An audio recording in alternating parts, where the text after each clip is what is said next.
ঠিক আছে, কেউ যদি জয়েন্টই না করে, কেউ যদি নাই আসে, তাহলে আমি আর মানুষকে সময় দিয়ে কী করবো? আজকে থেকে টোটালি সময় দেওয়া বাদ দেবো।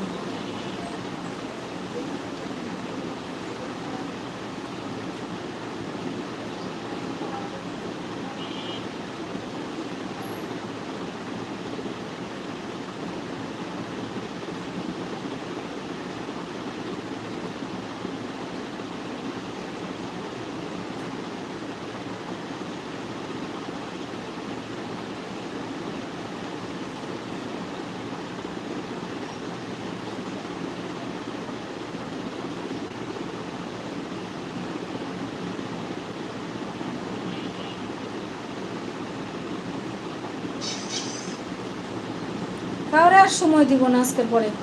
কেন আমাকে যারা সময় দিবে না, আমি মানুষকে সময় কেন দিতে যাব?